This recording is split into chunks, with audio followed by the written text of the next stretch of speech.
देवसुतं देवं कुशचारूढमर्दनं देवकी परमानन्दं कृष्णं वन्दे जगद्गुरुं गुरुर्ब्रह्मा गुरुर्विष्णु गुरुदेवो महेश्वरः गुरुसाक्षात् परब्रह्म तस्मै श्रीगुरुवे नमः। ॐ पूर्णमदः पूर्णमिदं पूर्णात् पूर्णमुदच्यते पूर्णस्य पूर्णमादाय पूर्णमेवावशिष्यते। ॐ सहना भवतु सहनौ भुनक्तु सह वीर्यं करवावहै तेजस्विनावधीतमस्तु मा विद्विषावहै। ॐ शान्ति शान्ति शान्तिः। ॐ असतो मा सद्गमय तमसो मा ज्योतिर्गमय मृत्युर्मामृतं गमय। ॐ शान्ति शान्ति शान्ति। Okay, so let's start with our 12th chapter.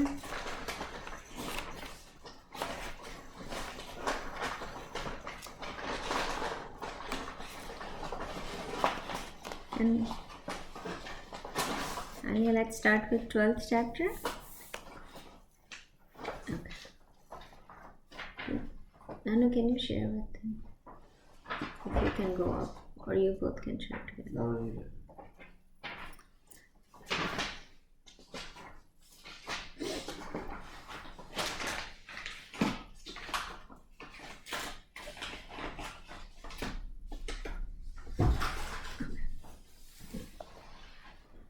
अर्जुनोवाच एवं सततयुक्ता ये भक्ता साम्पर्युपासते ये चापक्षरव्यक्तं तेषां के योगवित्तमः।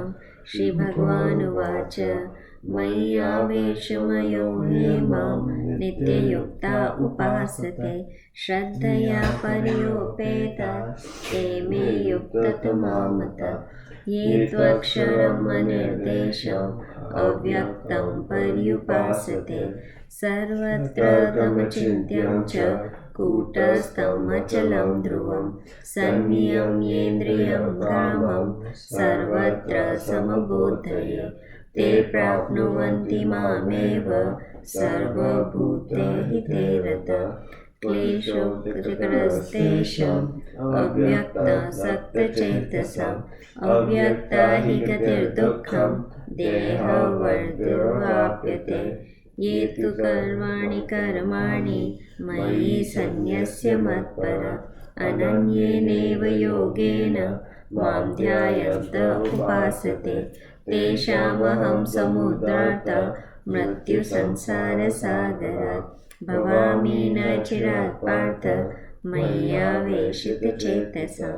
मय्येवामनाधस्व मय्ये बुद्धिं निवेशय निवशिष्यसि मय्येव अथ ऊर्ध्वं न संशय। अथ चित्तं समाधातुं न शक्नोषि मयि स्थिर अभ्यासयोगेन ततो मां चान्तुं धनञ्जय। अभ्यासेऽप्यसमर्थोऽसि मत्कर्म परमो भव मदात्मापि कर्माणि कुर्वन् सिद्धिमवाप्स्यसि। अथ एतद्यशक्तोषि कर्तुं मद्योगमाश्रितः सर्वकर्मफलत्याग ततः त्वदात्मवान्। श्रेयो हि ज्ञानाभ्यासः ज्ञानात् ध्यानं विशिष्यते ध्यानात् कर्मफलत्याग निरन्तरः। अद्वेष्टः सर्वभूतानां मैत्रः करुण एव च निर्ममो निरहङ्कारः समदुःखः सुखशमी सन्तुष्टः सततं योगी यतात्मा दृढनिश्चयः। मय्यर्पितमनो बुद्धिर्यो मद्भक्तः स मे प्रियः। यस्मान्नो द्विजते लोको लोकानो द्विजते च। हर्षवर्षभयोद्वेगे मुक्तो यस्य च मे प्रिय अनपेक्ष सुचिर्दक्ष उदासीनो गतव्यत सर्वारंभ परित्यागी यो मद्भक्तः स मे प्रिय यो न हिष्यति न द्वेष्टि न शोचति न काङ्क्षति शुभाशुभ परित्यागी भक्ति माम्ये स मे प्रिय शत्रौ च मित्रे च तथा मानापमानयो शीतोषणसुखदुःखेषु समसङ्गविवर्जित तुल्यनिन्द्रास्तुतिर्मौनी सन्तुष्ट येन केनचित् अनिकेतस्य धर्मतिर्भक्ति मामे प्रियो नरः ये तु धर्ममतमिदं यथोक्तं पर्युपासते श्रद्धान्मत्परमं भक्तास्ते तीव्र मे प्रिय ओम तत्सदिति श्रीमद्भगवद्गीतासु उपनिषत्सु ब्रह्मविद्यायां योगशास्त्रे अर्जुनसंवादे भक्तियोगो नाम 12. Okay, now do you remember where we were? Anybody where we were, guys? Come on, chapter? Somewhere in chapter 7. Chapter 7. What is the title of chapter 7? Come on. What's the title of chapter 7? It's the easiest one among everybody. Come on. Arya, you remember chapter 7 title? You remember last time I told you, write it down. If you guys don't have it in the book, write it down. Unfortunately, you will not get it, Krishu, in that way. It's Jnana Vijnana Yoga. ज्ञान कर्म तो अपन चौथे chapter में छोड़ा है. अब ज्ञान विज्ञान yoga. We are moving on to not just the action but also, having that wisdom, right, in everything. So we are at the point where we are talking about more about Gyan, and then how about to getting that wisdom, getting knowledge and wisdom, not just getting knowledge. So there is a difference here. Okay, so we moved on to the next one. So we talk about 4 different kind of bhaktas, right, last week. Now, how many of you remember the 4 different kinds of bhaktas? So first of all, he starts with like who are the one who don't get in, right? So he said whoever does the bad. So the foundation of everything is good karma and bad karma, right? If you are doing bad karma, no matter how much you go in the classes, how much you attend the classes, how much you do bhakti, if there are something that you are doing wrong to somebody or doing bad things intentionally to somebody, what happens is you are never going to get it. Even though you go to 20 different classes, 20 different mandirs you travel, you are going every single week, you are going to temple, but until that basic foundation is not clear, there is nowhere to go out there, right? So the first thing he said that dushkrutinam, people who do bad karmas cannot reach there. So who cannot reach there? So first of all, first foundation is people who intentionally are dishonest, intentionally troubling somebody, intentionally going on somebody, like troubling, hurting somebody. Those people, how much you try, they cannot go to the spiritual path, right? So first thing, basic thing, he said that. So then in that, what happens that the person becomes like an animal, right? That's what he was saying, that all these characteristics comes. I think I have a pen there if you want to go grab it. So the person who is with bad karma, what happened to them? They get to the animal level, right? They always, live the life like, you live the life, but then you cannot reach to the next level. You're going to keep in this circle. And then if you do really bad karma, then you go back to being animal and you live the life of animal. Whatever you live here, that's what's going to make your next janma impacted, right? If you live a sadhu life, if you are in good karma, you do well, what's going to happen is you get born again in human life, because this is the only life that can connect you with the God. There is no other. Animals don't connect with God, or the snake will not connect with God, right? Your human life is so powerful that we got. That is the only living creature that can connect to God, right? So you understand that? So God is making the foundation that ready, right? And then he said, who gets better? So then the person who does the sukritina, who does the good karmas, right? The first foundation of that was doing good karmas. And then he talks about 4 different kind of bhaktas, right? You remember that from last class? If you don't remember, look at your notes. Yeah. What are the 4 different kind of bhaktas? In distress, need, inquiry, and knowledge. Good job. Yes. In distress, in need, inquiry, and knowledge, right? So those are 4 kind of different bhaktas, right? So what happens is in there, one is the one that's in need, right? We start from distress, the person who is in suffering, really big suffering. That's the one who reaches to God and who surrender themselves in God, right? So the first one is the person who is in suffering, distress. The second one is what?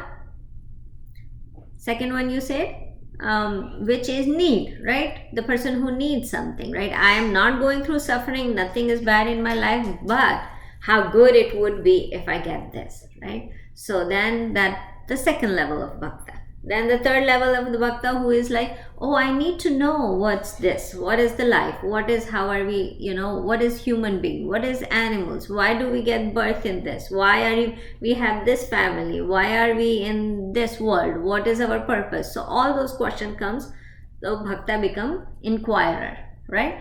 Then next comes the fourth come as gnani, who already inquired, now he has a knowledge, right? So that reaches there. Now the same way we talk about in Vedanta, right? I told you that the first one, the artha, is the one who get dispassion in the world, right? So artha is connected to the person who says, oh, okay, what is this world, right? Why? Then it becomes inquirer. He thinks that, okay, I need to inquire, what is it, why are we, and start studying about it, start going to the scriptures, getting some knowledge, right? Then the artha comes, where he start practicing it, right? He start meditating, he start practicing those things that he learned from scriptures. And then the last one comes as jnani, which is enlightened person, right? Who gets all the knowledge, and now he's utilizing that knowledge and became enlightened. So that's how we describe all the 4 different kind of, like Krishna Bhagavan described. I did not, but Krishna Bhagavan described how there are 4 kind of different yogis. Then we get to the point where the next slok, the 17th, is where he starts saying about who is better, right? That's where we were last week. So we were on 17th slok on chapter number 7. So 17th slok on chapter number 7. So what does in 17th slok he said?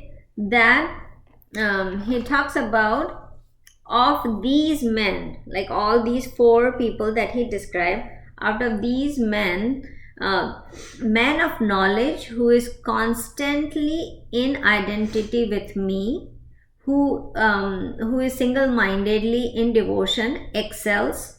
To man in knowledge is very dear to me, and he is dear to me, and I'm dear to him, right? So he talks about that out of these 4 bhaktas, 4 devotees, who is the one that is closest to God and who is dearest to God is the man in knowledge.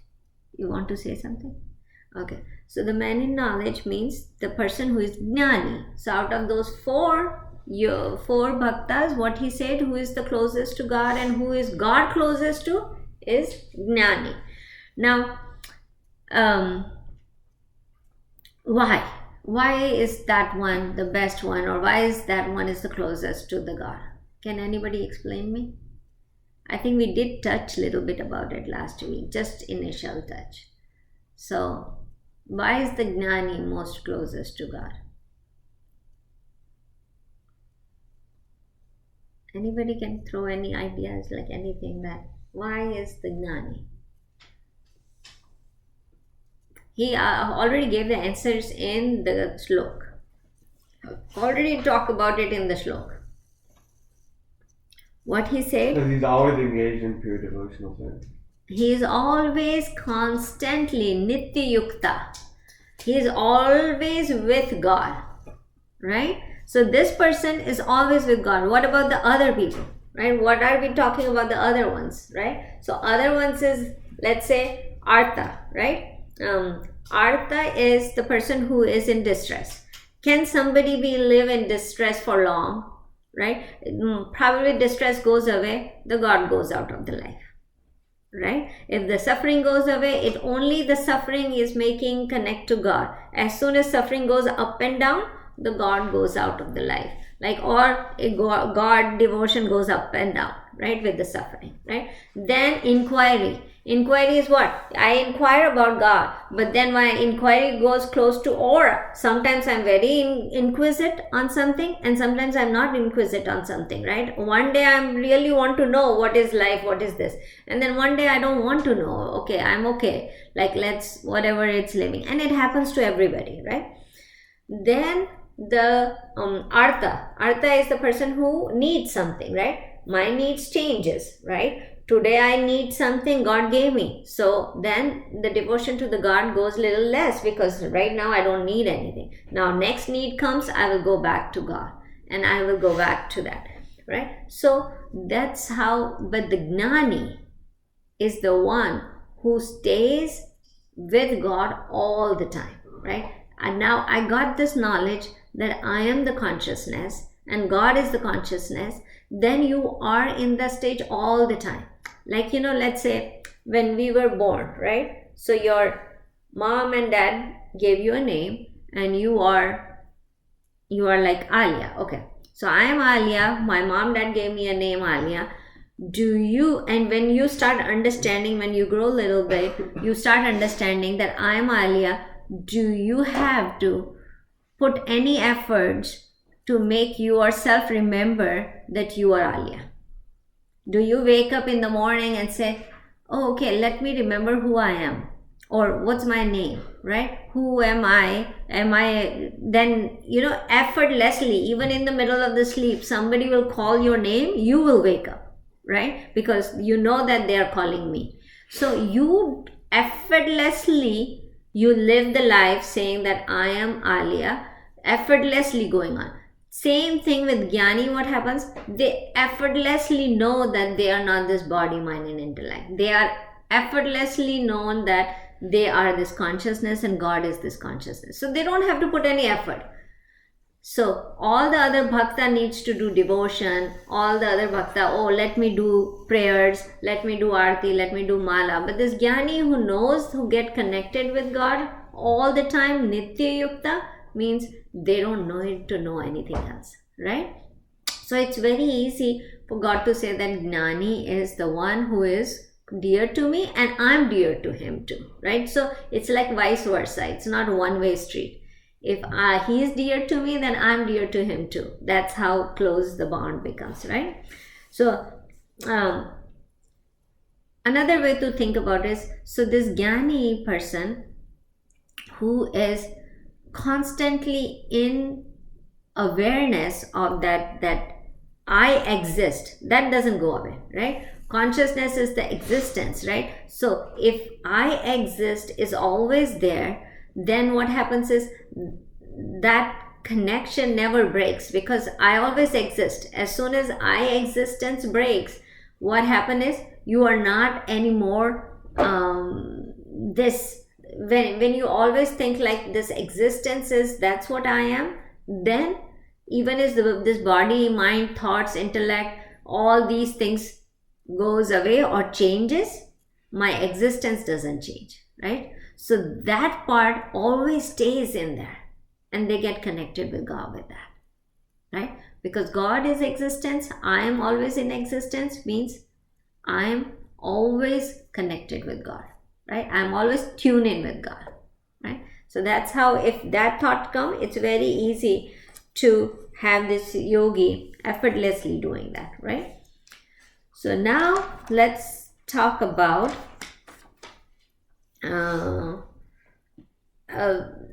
there is one more word I want to talk about it. They said in this shlok, he mentioned the atyartharth aham, means atyarthat means most dear to me. So he already, the superiority of this person, he already talked about it, that this person is most dear to me. Now one more way to think about that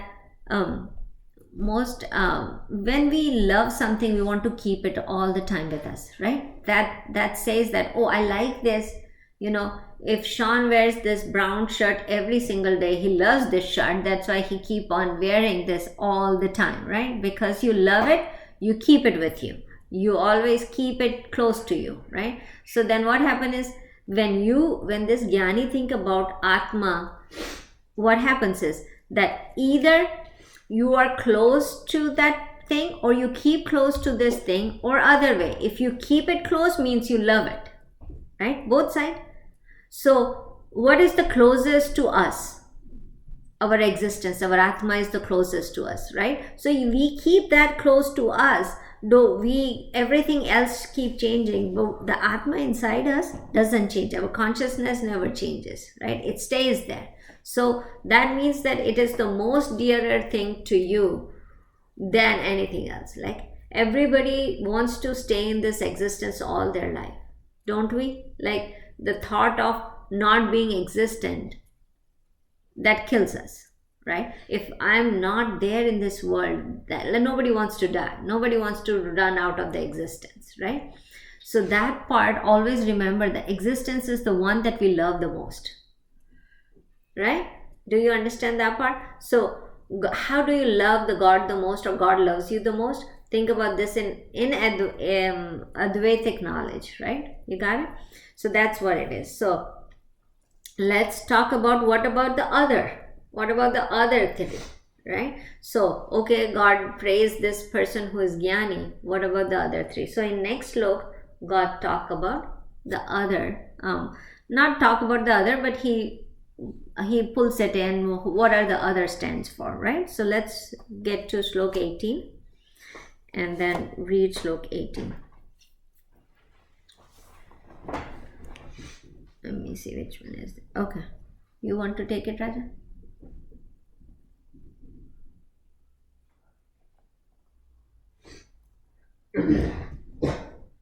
Come on, Krish, take it.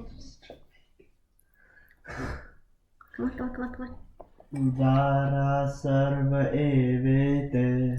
Udara sarva evete. Jnani tvatmeva me matam. Jnani tatvatmeva eva matam. Ashtita sahiyuktatma. Astita sahiyuktatma. Mam evanuttamam gatam. Mamevanuttamam gatim. Okay, all together. Udara sarva evete. Nani tvatmeva me matam. Astita sahiyuktatma. Mamevanuttamam gatim. Okay. So now what he says in here, all of these are indeed noble, right? So he mentioned that all these yogis are noble, but the man of realization is regard him as my very self, for it is mine, it is mine, fixed in on me, taken refuge in me alone is the highest goal. क्या हो रहा है? He wants a copy of the book. Wow, it's within the year. Let him get it. I'm copying up. And you're saying the definition. I'm saying the definition. Why don't you write that down? That's what I'm saying. Because it's always different, Raja. Isn't better? There's no better word. It's always there, different. But like मैं बोलती हूँ तो लिख ले.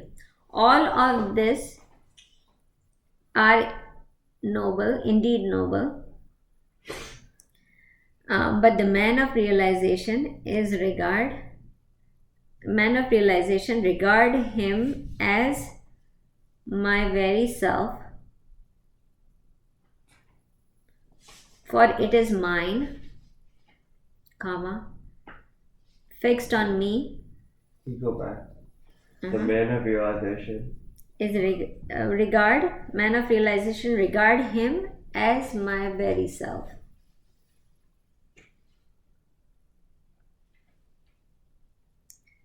Realization regard him as my very self, for it is mine,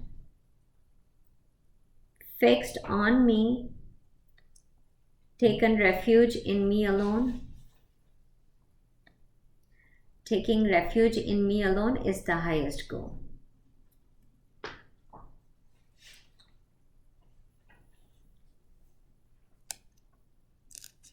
Got it?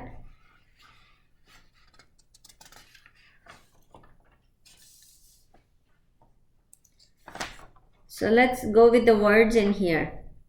Udar. Udar means liberal, but don't take the political meaning of liberal. It's like a liberal person who is very easygoing kind of thing, right? Sarva. Sarva, now you should know the meaning of sarva. I said it so many times now. Sarva means all. Sarva, right? Eva means certainly. Ete means these. Jnani means one who has a knowledge. Two, but. Atman is just like myself, like me. Me is mine. Then matam is opinion, right? And then astita means situated. Stita means situated. Astita means situated too, like insituated. So is he. Yuktatma means yukt means together with something. Atma means in devotional services or in jnana, yuktatma, right? Together with some kind of devotion. Mam means in me. Evam, certainty. Anuttama means highest, the topmost. Gatim is the destination or the last highest goal or destination. You can take anyway. So then if you put together what he is saying, that all are good, all are noble, these all four people are good, right? But the person who comes to realization, right, who is on the realization and whose wish is to get in refuge with me is his highest goal, that person is the highest person, is who takes refuge in me is the highest person, right? So he is talking about that. Now again, let's go to the word udar. Udar is again the liberal person, like, so what he's saying, that all these people are liberal, good, they are very good, all these four people, right? Now you say that how come the person in need is good? How come a person who is in distress doing bhakti is good? He keep on changing, like the devotion changes, right? If the need changes, devotion changes. If the inquiry changes, the devotion changes, right? So why they are good? They are good. Even if you go to God, like when you are cornered, whom do you remember the most? If it is God, you are still in the right path. If you are, let's say, like, I need money, right? Let's say I'm asking for money. we will think, oh, this person is so bad, he's asking for money for God, right? This is not the right bhakti. But God is so liberal himself that he's saying that is good too.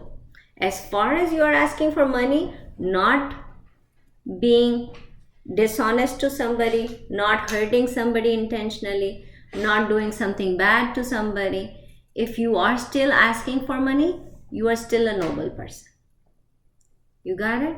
So asking for something to God is not bad, as far as you are not doing something bad to some other person by asking them, right? Sometimes you say, okay, I asked to God about this, but God is not giving me. So, where is your God, right? A lot of people get to that question.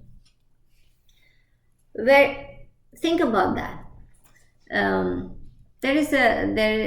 will tell you something, like there is a farmer's daughter, right, who is asking God in one house that God, we are farmers, there is no rain coming, please send some rain, because how will we survive? The crops are not surviving because there is no rain. God, please, God, give some rain. And she kept on asking, and God is not giving the rain, right? So now the farmer's daughter said, how mean the God is, right? I keep on asking God to give the rain and he's not giving. He's looking at us, how we will survive. It's so bad. Now the next door neighbor is a pot maker, right? And the pot maker daughter keep on asking God that, God, please don't give the rain. If you give the rain, all pots that we made, they will be washed out, right? Because they need to dry, right? Pot, they make it with the clay, they need to dry.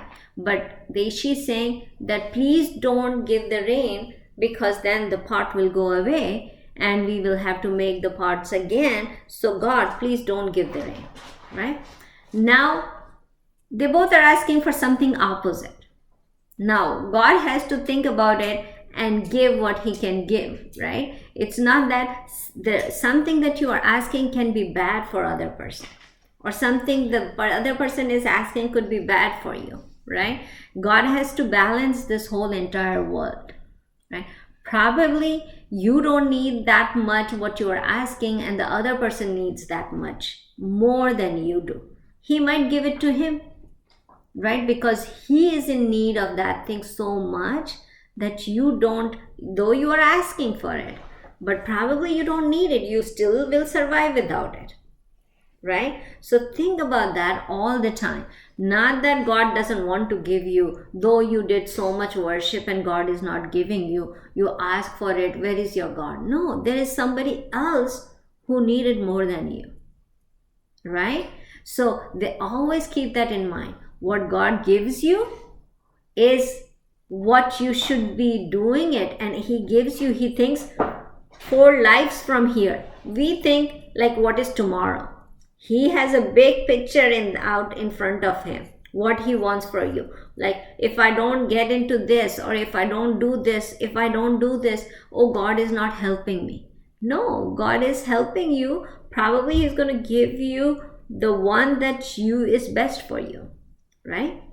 So always think about that. So people who do ask God for something, and if they don't get it, that doesn't mean that God doesn't think that you are noble. He says in the shlok, all these people who are coming to me in distress, who is coming to me to ask something, who is coming to me because they want inquiry, they all are good. So even if you ask for something, it's not that you become a bad person. You still become good. And don't judge God on whether he gives you or not, because again, he has to balance the entire world. If he did not give you what you are asking for, there might be somebody else who needs that more, right? So that's how God is saying that even if you are greedy and you are asking for something and you are not hurting anybody, so make sure that keep this in mind all the time, like you are not gonna intentionally hurt somebody, That's the basic of it. If you do one thing out of entire Gita, make sure that you don't hurt or don't be intentionally hurting somebody, right? So that's most important. So now God is saying, even if you come with it, right, to ask me, you still are a good person, you are still noble person. But then he goes back to what he said in the previous sloka. But the person who is on the path of realization, right? So then he says the jnani, the person who is on the path of realization and make me as the ultimate goal, right? The ultimate, the anuttama gatim, the enlightenment is the ultimate goal. That person is surely going to attain that, right? So he talks about it. The other might attend, like all the other bhaktas will also attend, but it's going to be stepwise process. It's going to be lengthy process. Everybody will get success, but it's going to take time, right? So this person who is this udar person, he will get it for this life, right? So he talks about that. Now let's get to the slok number 19. Now actually I wanted to, something also was I wanted to mention. Okay, no, in the next slok it is. Okay, so let's go to slok number 19.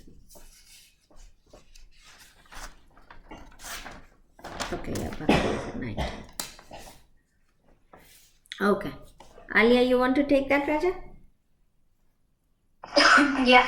Okay. Bahunam janamam ante. Bahunam janmanam ante. Janavan mam prapadayate. Jnanavamam prapadyate. Vasudevas sarvam iti. Vasudeva sarvamiti. Matma sudurlabha. Very good. Samatma sudurlabha. All together. Bahunam janmanam ante. Jnanam vamam prapadyate. Vasudeva savam itam. Samatma sudurlabha sarvamiti. Okay. So here, let's talk about the words first and then we will go to the Bahuna. Bahuna means many. Janmanama ante means birth after birth. Jnanavanmam is again the person with the knowledge, full knowledge. Prapadyate. Prapadyate, who surrenders. Prapadyate, we talk about it in couple sloks before a lot. Who surrenders. Vasudeva. Vasudeva is Krishna, and there is a deeper meaning to it too. I will explain you. Sarvamitam. Sarva means again everybody, everything. Mitam mean in this. Sa. Mahatmana means a great soul. Sudurlabha means very rare to see. So let's take the whole meaning of this verse.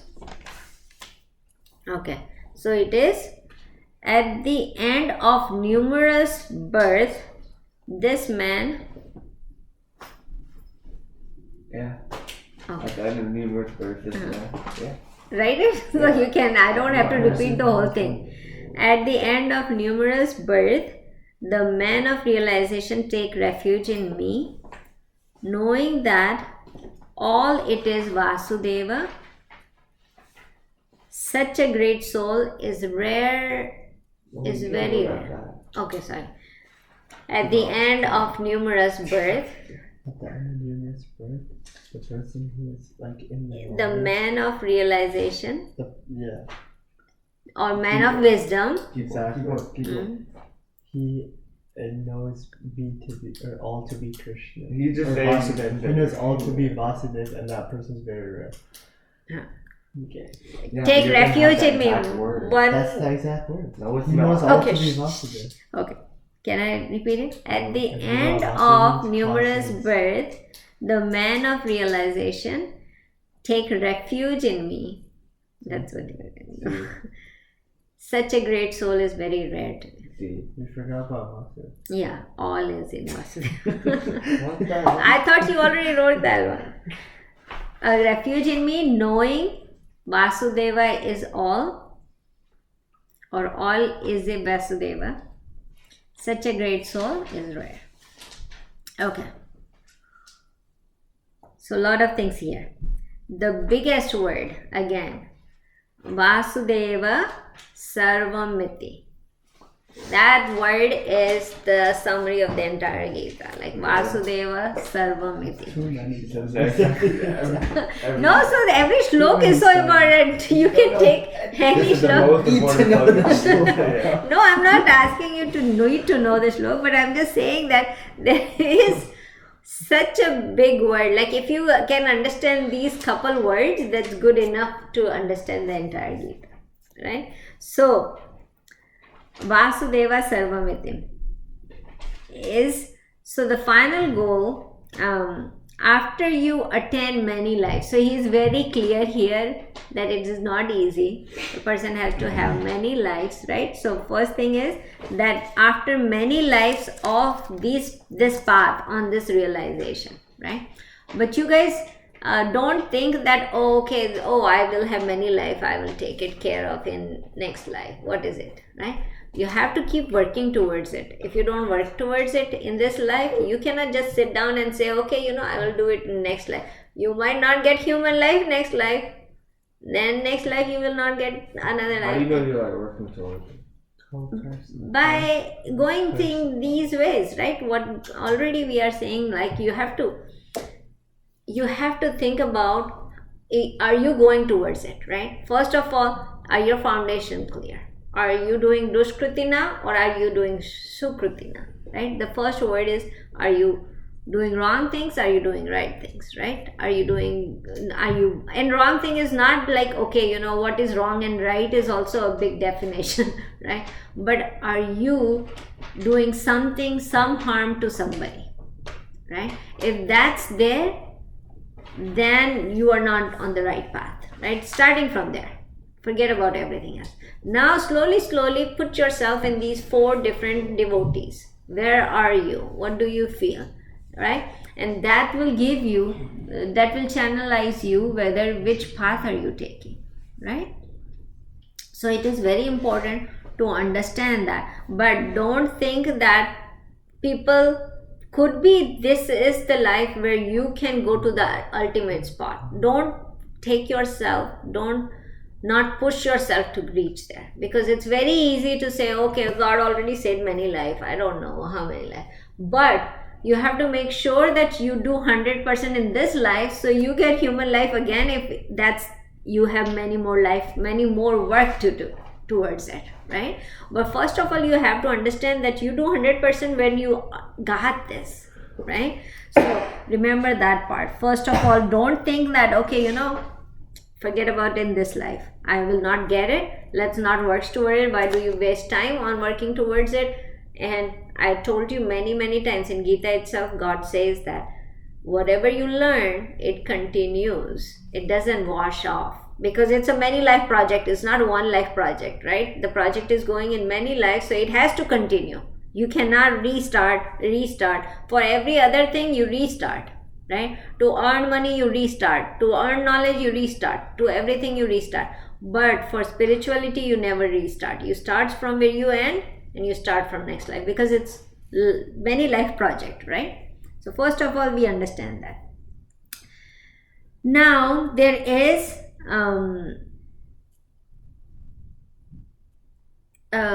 if we are attached in raga and dvesha, right? Our dislikes are there. Then what happened? We are trapped in this samsara, right? We understand that very well. If we have likes, dislike, we are trapped in this. So here Vasudeva, it says that Vasudeva is all, right? That's what the slok says. Here Vasudeva meaning, one meaning is Krishna, right? Krishna is all. The other meaning is Vasu. Vasu is the one that is in which all exist. The meaning of Vasu is in which all exist. I wish you guys should write this because it's very important. Vasu is in which everything exists, right? And then Deva is that shiny thing. That shiny thing is what? The shiny one thing is consciousness that exists in every one of you, right? So Vasudeva is also name of Krishna, Vasu's son, but then Vasudeva is Vasu means which exists in all. What is it? That shiny one, that consciousness that exists in all. That's Sarvam, Sarvamiti. That is everywhere. So that consciousness that's shiny in everything, that shines everything, that is everywhere, right? So that's the big deeper meaning of that word. So we can take it as two different ways, right? Advaita way is that all living bodies, the thoughts, it comes in existence, it goes out of the existence, right? All these things comes in existence, goes out in.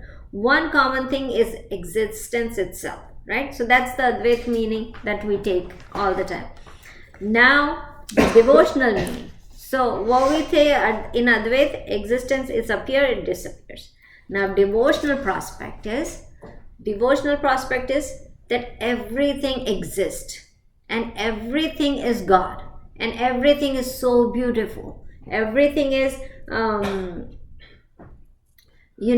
everything is God, everything is Vishnu, everything is my Krishna. All these things that surrounding me is God, right? So that's the devotional part of it. So everything that exists is my God. My God is my father, my God is my mother, my God is coming as a brother, my God is surrounding me as a feeling. Like God doesn't give the suffering, but the suffering, what is coming, that feeling is my God. So suffering is manifested as God, right? So God is not giving suffering, but that's how a bhakta takes it. Like if bhakta gets a suffering, means it is what it is. How will Ram keep me? I will stay like that, right? So the suffering, the happiness, everything is manifestation of God. That's how we say it. So the gopis are the highest bhaktas, right? Everybody, if somebody wants to understand the bhakti, they read Bhagavatam, which is or explain about gopis' love to Krishna, right? The gopis' devotion to Krishna. So one time in that story, there is one that gopis there were very saint people were talking about Advaita, this knowledge, Jnani people. They were talking about Advaita, they were talking about consciousness and existence and all those things. And then gopis were like, what is this? What are they talking about? They are talking about consciousness and existence. What are those? So the other gopi says that these saints look godly, like they are actually, their life are devoted to God. These saints they should be talking about Krishna, right? They should be talking about Krishna. So if they are talking about existence and consciousness, those might be relative of Krishna. They will not talk anything other than Krishna. So if they are talking about existence and consciousness, they might be relative of Krishna's that they are talking about. So that's how deeper they were devoted. That even the conscious existence and consciousness, if somebody is talking, they are saying they are relative to Krishna, like they are consciousness, and these are definitely talking about Krishna. So that part in Hindu religion, they used to say it's divided into two, and this is really good way to understand that. So it divided into two ways. जानो का मतलब क्या होता है हिंदी में? And मानो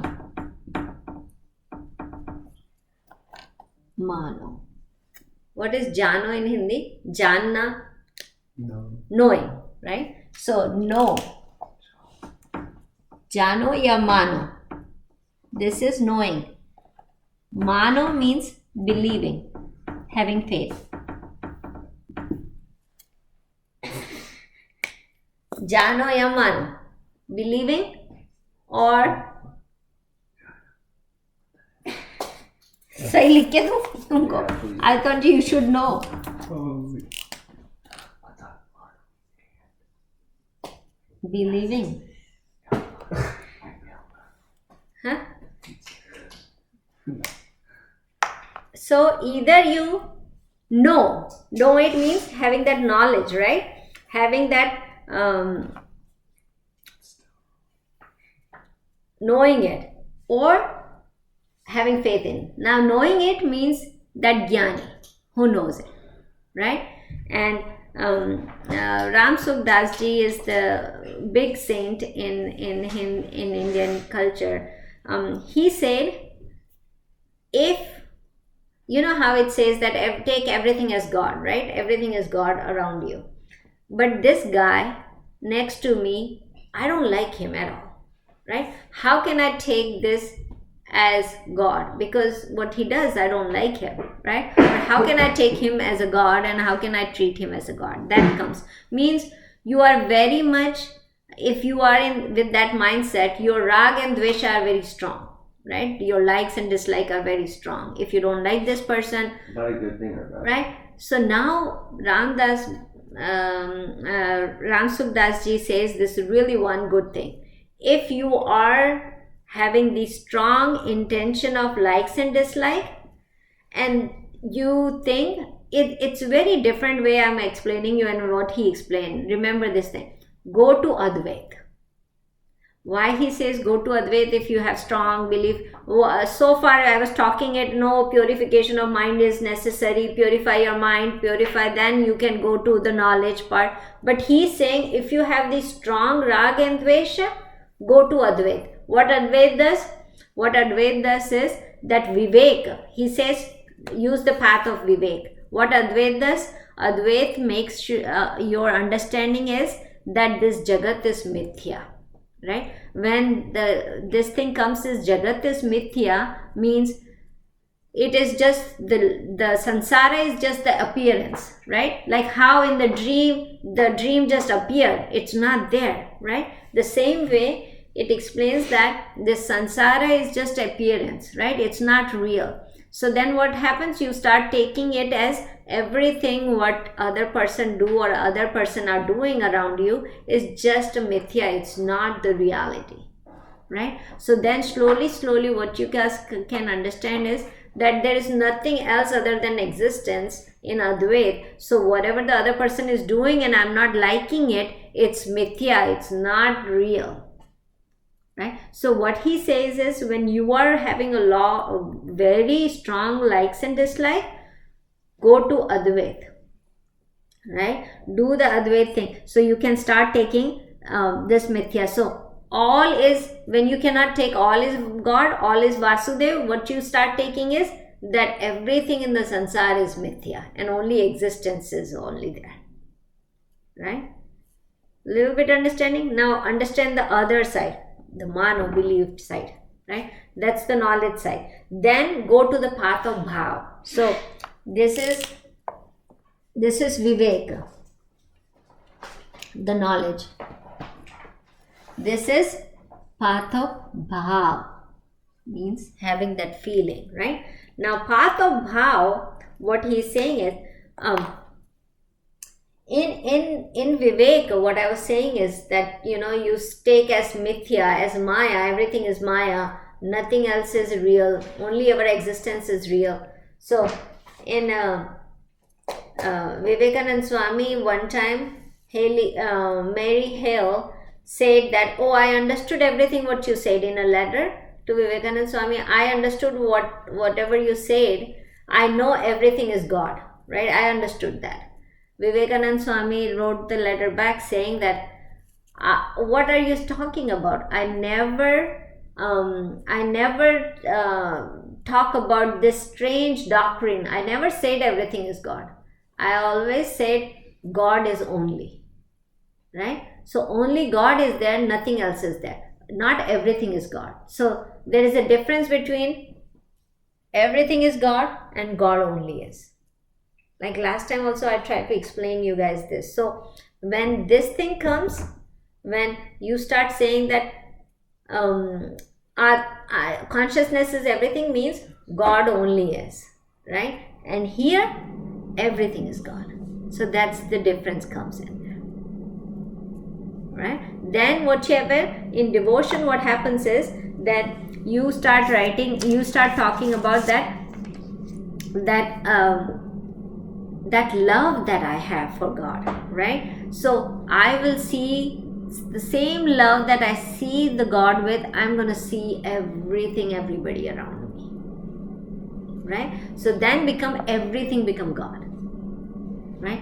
All my feelings are God, all my actions are God, all my people around me are God. That becomes the path of bhav, right? So did you see the difference between it? Like when you say that everything is God, comes to this side, and God alone is. So it's only consciousness, nothing else.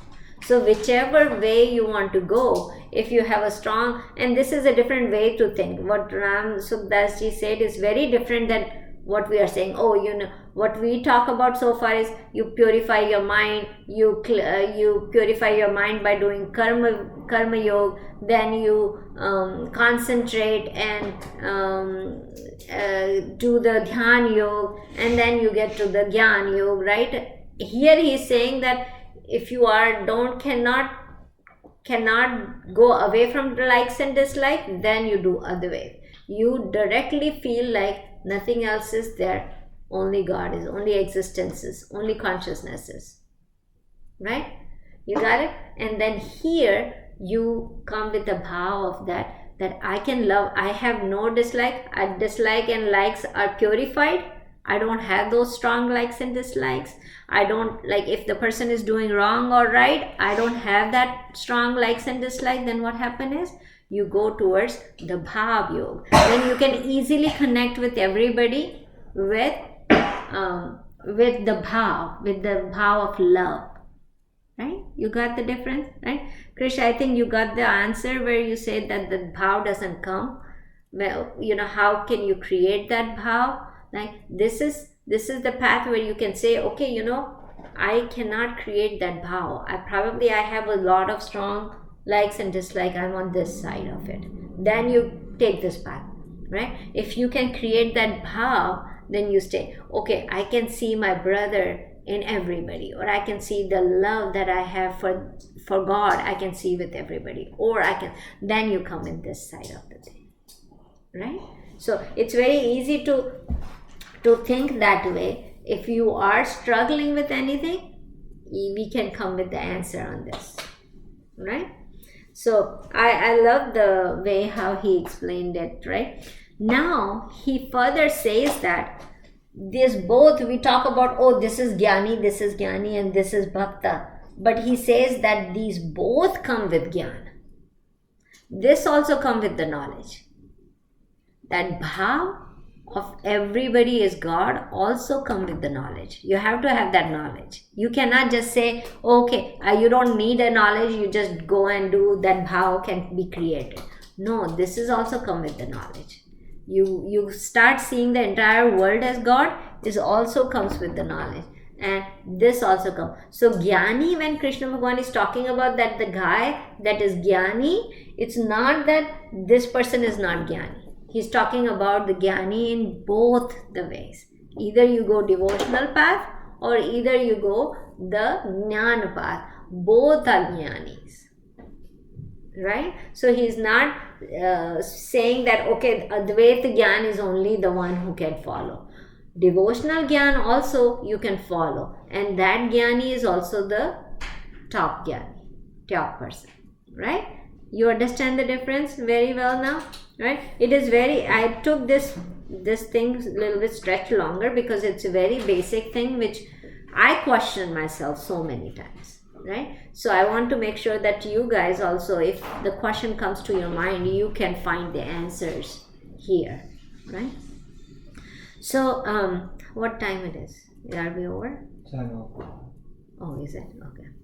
Okay, I will take that in the last class because I would like to extend this a little bit longer. Okay, let's close this and then we will come back in the next class to discuss this more. Vasudeva Sutam Devam Kamshachanuramardhanam Devaki Paramanandam Krishnam Vande Jagadguru Gurur Brahma Gurur Vishnu Guru Devo Maheshwara Guru Sakshat Para Brahma Tasmai Shri Guruve Namah. Krishna Arpanamastu. Okay, bacha. Bye. Bye.